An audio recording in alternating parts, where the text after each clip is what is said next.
What's up, everybody? Jack from Half Pro, and today I've got the X-Lite Pro, and I'm going to talk about this and whether or not I think you should upgrade from your original X-Lite. Stay tuned.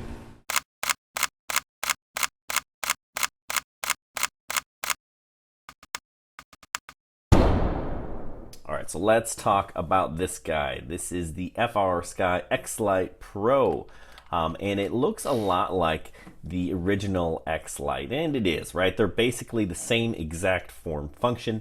It is this gamepad style, so if you like the smaller feel, then you're gonna like this. One of the things that we know is different are these gimbals. These are Hall sensor gimbals, and when I compare them to the original, I think they feel better. Do they? I don't know. These are pretty good. I like them. Can I really tell the difference, or is that just my mind telling me that they're better?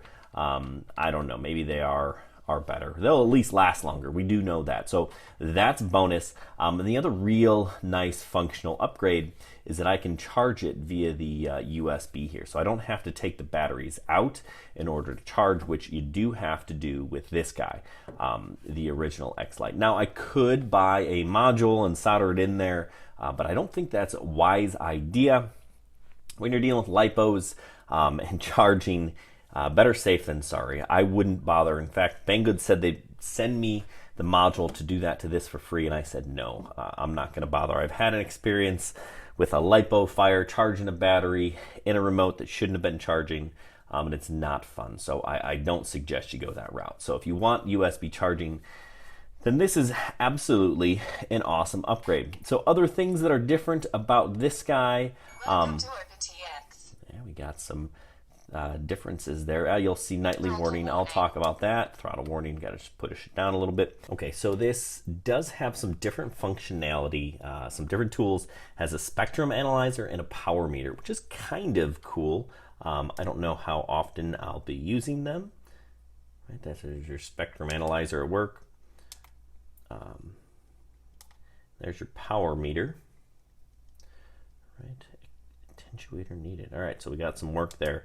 Like I said, I don't see reasons for me to use them, so I'm not really going to focus on that. It also does have a gyro, so if you want to control this by tilting, you can do that. Now it runs OpenTX, which is going to be familiar to most of you already watching. If you've had a Taranis, that's the same software that a Taranis will run. Okay, so really the difference with these guys is this one was originally released without support for D16 or D8, where this one was, and FrSky decided to release a new protocol called Access, right? With both the X-Lite Pro and the X9 Lite. So these two remotes were designed to only work with their new protocol. Now, their new protocol has a lot of advantages. I'm not going to get into that, but it should be faster latency, ease of binding, being able to trade a drone from one remote to the other without having to find the bind button. Lots of really good stuff. The problem was that these two new remotes, this X-Lite Pro included, did not have support for D8 or D16. Well, that is different now, with a little bit of help, and I'm not going to go into exactly how you do this, right? I watched some videos from a guy named Joshua Bardwell. You've probably heard of him, but also I've been following this guy, TweetFPV. He's done some fantastic work on this, and I'm going to send you a link. Go ahead and check that out, or in the description below on his channel. If you're not following either of these two guys, you should. Another good guy to follow, Albert Kim. He does some really good stuff for this FPV hobby and Kebab FPV. I like those guys. Check them out. I got to give shout outs where they're due, right? These guys are all doing some really good stuff for this hobby.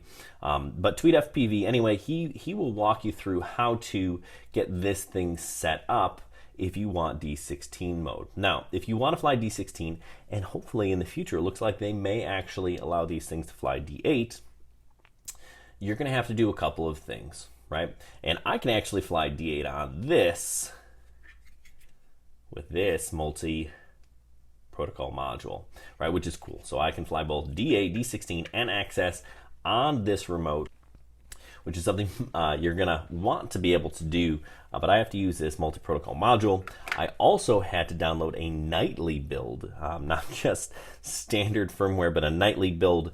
You know, if you're going to do a nightly build, they throw all sorts of disclaimers. This is not final software. So if you're not comfortable with that, you know, I would just kind of wait. And that's really what I want to tell you on this radio. Is it good? Yes. We've got upgraded switches from the original, right? They have a better feel. These back ones are a little bit longer, which I like. We've added momentary switches here, these buttons, definitely a positive. So yes, this is a really good remote. I don't suggest you buy it quite yet, right? And there are a couple of things, specifically the firmware. Until they get this OS updated natively with at least D16, I wouldn't buy it, right? Unless you're comfortable with downloading and upgrading your firmwares. It isn't really hard. It's just kind of a process that they really should take care of for you. That's really what I firmly believe. And that is the case with this guy too, the X9 Lite. It's a good solid budget radio, again with the access protocol. So ACCST, that's what you're going to get on something like this, your QX7, and this is a really solid radio for really not much more than this budget guy. But it comes with D16 and D8, and until access is kind of the protocol, I'd probably do that. You also have the option to go the jumper route, right? This is the original jumper, where it's a multi-protocol radio where you can fly FrSky, FrSky, Spectrum, Hubsan, all sorts of fun stuff, right? So this one, let me just show you. It does in fact now support both D8 and D16, and if I'm creative, right? So let's take a look. Okay, so if we go to the internal RF, you can see right there that I've got ACCST D16. That's the D16 protocol. That's what you want. My other options are that or access. That or access. I got nothing else. Let's just take a look at, if I go down to the external RF, you can see there that I have multi-protocol module. Now that's something I had to do. I had to use the nightly build in order to do that. But I do have other options, RM9, RM9ML, RM9 access, right? There's a bunch of different options in terms of external modules that weren't there before. So, you know, if you're flying external modules, and I use this IR-X4 Lite because it does most of the toy grade stuff that I need, but also FrSky and the occasional Spectrum quad that I get. But really, I'm an FrSky guy. I love my Tyrannus models. This is my favorite, this QX8. But the portability of these things is just super fantastic. I love, you know, when I travel, I always travel with this. And I'm a thumber, right? I've heard people say that it's not comfortable for pinching, although some pinchers do like these small remotes. It's really kind of a do you like this form factor, right? I don't think it really comes down to pinching or thumbing. Right, but this one, I was super excited because of the upgraded gimbals, the charging via USB, the extra switches, the nicer switches, you know, but I was disappointed by the access. Now both of these come with this really nice carrying case, and this Pro also comes with some extensions. So if you want to fly with 18650s, right, a bigger battery, you can, but these clips that hold them in place just don't, they kind of look a little goofy. They're just kind of slightly off. They were like manufactured at a different plant. So when you put them on, they look goofy, and they don't fit. Now, if you buy one of these 18650s with a nub on both ends, they won't fit. So you gotta have flat ends for both. So just kind of know that. But yeah, X-Lite Pro, would I recommend it? Yes, if FrSky decides to update their firmware and releases at least D16 natively on here, so you don't have to go through the hassle that I had to go through. We're talking hours of troubleshooting and messing around.